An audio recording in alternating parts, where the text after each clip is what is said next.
Assalamu alaikum. Hello friends. Welcome to Ilatharasi. இன்னைக்கு நம்ம ரொம்பவே ஸ்பெஷலான ரெசிபி ஒன்று தாங்க பார்க்க போகிறோம். வீட்டில் உள்ள பொருட்கள் வச்சு ரொம்பவே சூப்பராக வெஜ் பீஸா எப்படி செய்கிறதுன்னு தாங்க பார்க்க போகிறோம்.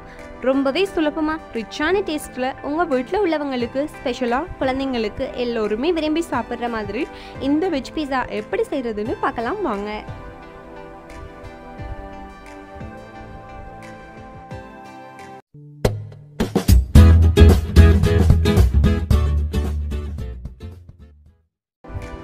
இந்த ரெசிபி பண்றதுக்கு முதல்ல இந்த மாதிரி குட்டி பவுல் ஒன்று எடுத்துக்கிறேன்.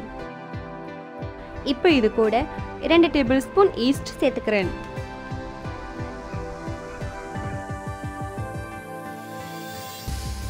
கூடவே ஒரு 20 ml அளவுக்கு வார்ம் வாட்டர் சேர்த்து நல்லா மிக்ஸ் பண்ணிக்கலாம்.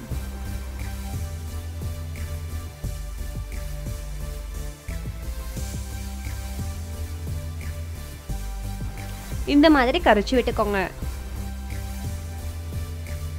இப்போ இதை கவர் பண்ணி ஒரு ஓரமா வச்சிடலாம். இப்போ நம்ம பீஸாவுக்கான மாவு ரெடி பண்ணிடலாம். அதுக்கு இந்த மாதிரி ஒரு மிக்சிங் பவுல் எடுத்துக்கோங்க. எடுத்துட்டு ஒரு 50 ml அளவுக்கு பால் சேர்த்துக்கோங்க.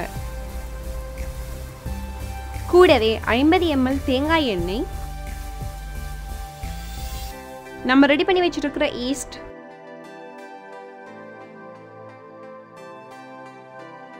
அப்புறம் ஒரு முட்டையை உடைச்சு ஊத்திக்கலாம். கூடவே ஒரு 1/2 டேபிள் ஸ்பூன் சுகர், 1/2 டீஸ்பூன் உப்பு எல்லாத்தையும் சேர்த்துட்டு ஒரு விஸ்க் அல்லது ஃபோர்க் வச்சு இந்த மாதிரி கலந்து விட்டுக்கோங்க. இந்த மாதிரி நல்லா கலந்து விட்டு இப்போ இது கூட 2 கப் அளவுக்கு கோதுமை மாவு சேர்த்து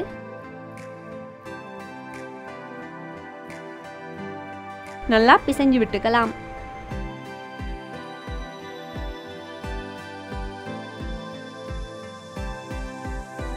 இந்த மாதிரி பிசைஞ்சு எடுத்துக்கோங்க.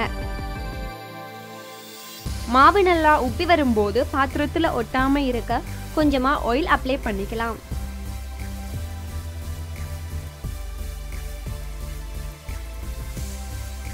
இப்போ ஒரு ஈரத்துணி போட்டு கவர் பண்ணி 1 மணி நேரம் அப்படியே வச்சிடலாம்.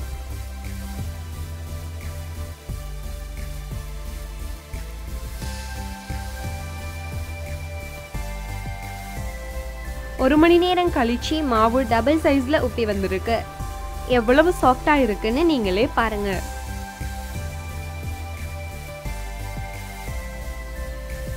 இப்ப இந்த மாதிரி மாவு தூவி விட்டு பீஸாவுக்கு மாவு திரட்டிக்கலாம்.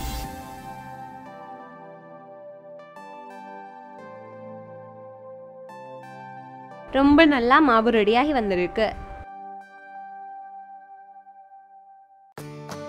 ஒரு கூர்மையான கத்தி அல்லது பீஸா கட்டர் வச்சு இந்த மாதிரி 2 பாகமா கட் பண்ணிட்டு திரட்டுறதுக்கு ஈஸியா ஒரு நெகலா உருட்டி வச்சுக்கலாம்.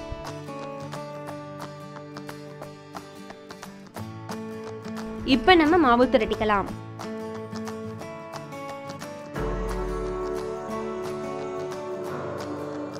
இந்த மாதிரி ஓரளவு தடிமனா திரட்டி எடுத்துக்கோங்க.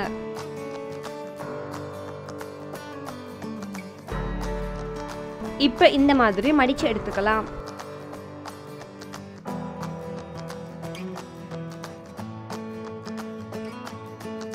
என்கிட்ட பீஸா மோல்ட் இல்லை, ஸோ நான் ஓவனில் இருக்கிற இந்த ரெக்டாங்கிள் ஷேப் ட்ரேல தான் பீஸா ரெடி பண்ண போகிறேன்.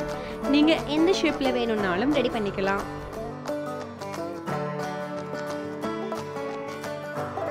இப்போ இது மேலே கொஞ்சமாக ஆயில் சேர்த்து இந்த மாதிரி அப்ளை பண்ணிக்கோங்க. நம்ம திரட்டி வச்சிருக்கிற மாவு இந்த மாதிரி ட்ரேயில் வச்சுக்கலாம்.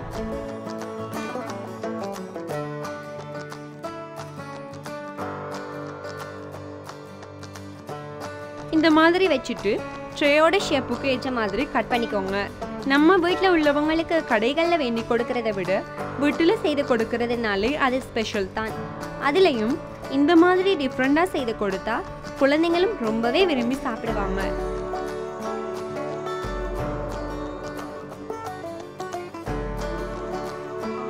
இப்போ இந்த மாதிரி ரெடி பண்ணிட்டு ஒரு ஃபோர்க் வச்சு இந்த மாதிரி ஹோல் போட்டுக்கோங்க.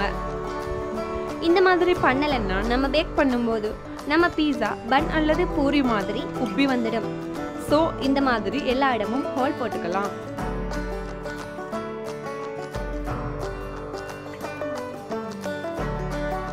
எனக்கு பீஸா சாஸ் கிடைக்கல, அதனால டொமேட்டோ சாஸ் சேர்த்துக்கிறேன். நீங்கள் சில்லி சாஸ் டொமேட்டோ சாஸ் ரெண்டும் சேர்த்து ஸ்ப்ரெட் பண்ணால் கூட கடைகளில் கிடைக்கக்கூடிய மாதிரி பர்ஃபெக்டாக வரும். இப்போ இந்த மாதிரி ஒரு ஸ்பூன் வச்சு எல்லா இடமும் ஸ்ப்ரெட் பண்ணிக்கலாம்.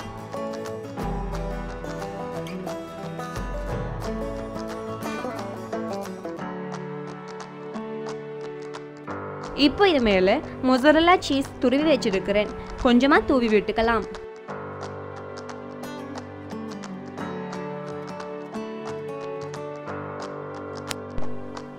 அடுத்ததா நான் ஆல்ரெடி ஃப்ரை பண்ணி வச்சிருக்கிற உருளைக்கிழங்கு துண்டுகளை இந்த மாதிரி பரத்தி விட்டுக்கிறேன். அதே போல கேரட்டையும் இந்த மாதிரி நீளவாக்கில் கட் பண்ணி ஃப்ரை பண்ணி வச்சிருக்கிறேன். அதையும் சேர்த்துடலாம். கூடவே ஃப்ரை பண்ண பீன்ஸ் துண்டுகள்,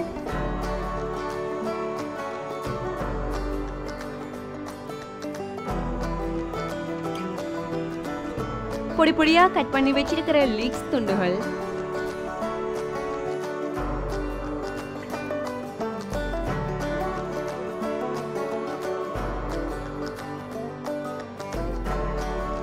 capsicum, yellow and red colors இரண்டையுமே கொஞ்சமா கட் பண்ணி சேர்த்துக்கிறேன்.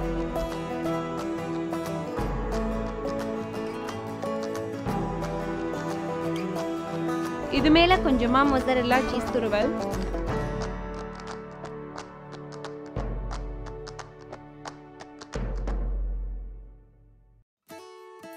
இப்போ இது கூட ஃப்ரைட் ஆனியன், அதையும் இந்த மாதிரி நீளவாக்கில் கட் பண்ணி ஃப்ரை பண்ணி வச்சிருக்கிறேன். அதையும் சேர்த்துடலாம். கூடவே சில்லி ஃப்ளேக்ஸ், மிளகுத்தூள், சீரகப்பொடி மூண்டையும் கொஞ்சமா மேலாப்பில் தூவி விட்டுக்கலாம்.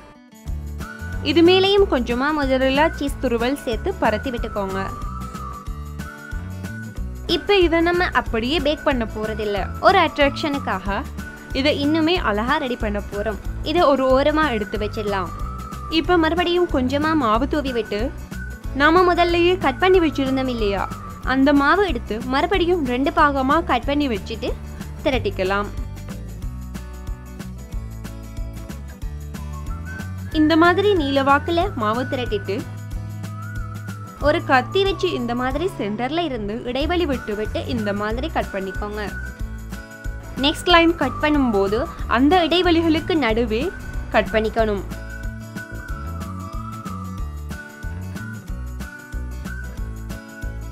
இப்படியே 2 சைடும் கட் பண்ணி எடுத்துக்கோங்க.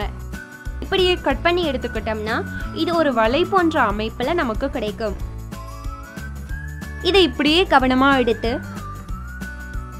நம்ம பீஸா ட்ரை மேல வச்சு இந்த மாதிரி எடுத்து விட்டோம்னா ஒரு வலை போல கவர் பண்ணிக்கும். இந்த மாதிரி 2 சைடும் எடுத்து விட்டுக்கோங்க.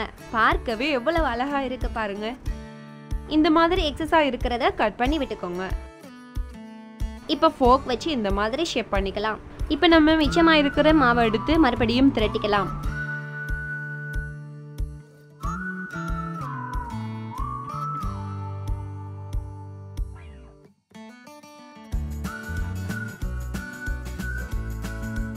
திரட்டிட்டு இந்த மாதிரி ஹார்ட் ஷேப்ல குக்கி கட்டர் வச்சு கட் பண்ணி எடுத்துக்கலாம். என்கிட்ட இருக்கிற ஷேப்ல நான் கட் பண்ணிக்கிறேன். அதே போல ஃப்ளவர் ஷேப்லையும் இந்த மாதிரி லீஃப் ஷேப்லையும் கட் பண்ணி எடுத்துக்கலாம். இப்போ நம்ம கட் பண்ணி வச்சிருக்கிற எல்லாத்தையும் நம்ம பீஸா மேல இந்த மாதிரி வச்சு டெக்கரேட் பண்ணிக்கலாம்.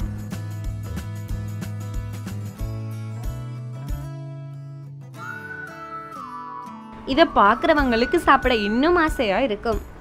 பீஸா சாப்பிடாதவங்களும் கண்டிப்பா சாப்பிடுவாங்க. இது இப்போ பார்க்கறதுக்கு எவ்வளோ அழகா இருக்கு. இதை அப்படியே பேக் பண்ணி எடுத்தோம்னா நம்ம பீஸா ரெடி ஆகிடும். இப்போ நல்ல ஒரு கலர் கொடுக்கறதுக்காக இது மேல முட்டையோட மஞ்சள் கரு மட்டும் எடுத்து ஒரு ப்ரஷ் வச்சு இது மேலே ஃபுல்லாக அப்ளை பண்ணிக்கலாம்.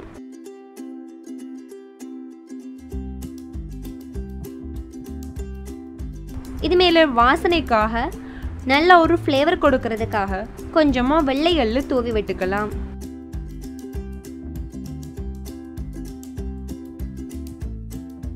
இப்போ நம்ம 180 ஃபாரையில் 5 நிமிஷம் ப்ரீஹீட் பண்ண ஓவனில் வைக்க போகிறோம்.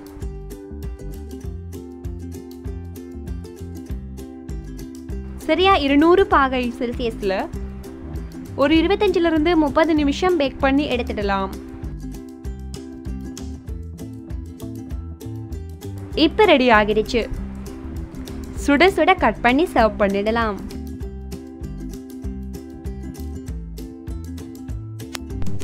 இந்த ரமலான் காலத்தில் இஃப்தாருடைய நேரத்தில் நீங்களும் உங்கள் வீட்டில் செய்து கொடுங்க. கண்டிப்பாக பாராட்டு மழை தான் பாருங்கள். அவ்வளோதாங்க, நம்ம பீஸா இப்போ ரெடி ஆகிடுச்சு. வீட்டில் உள்ள பொருட்கள் வச்சு ரொம்பவே சூப்பராக கடைகளில் வேண்டி சாப்பிட்ற பீஸாவை விட ரொம்பவே டேஸ்டியாக பெர்ஃபெக்டாக வீட்டிலேயே செய்துட்டோம். இந்த சூப்பரான அட்டகாசமான பீஸாவை நீங்களும் உங்கள் வீட்டில் செய்து பார்த்துட்டு எப்படி இருக்குன்னு கமெண்டில் சொல்லுங்கள். என்னோட ரெசிபி உங்களுக்கு பிடிச்சிருந்தா லைக் பண்ணுங்கள், ஷேர் பண்ணுங்கள். இந்த வீடியோ பற்றிய உங்களோட கருத்துக்களை கமெண்ட் பாக்ஸில் கமெண்ட் பண்ணுங்கள். மறக்காமல் சப்ஸ்கிரைப் பண்ணுங்கள். தேங்க்யூ.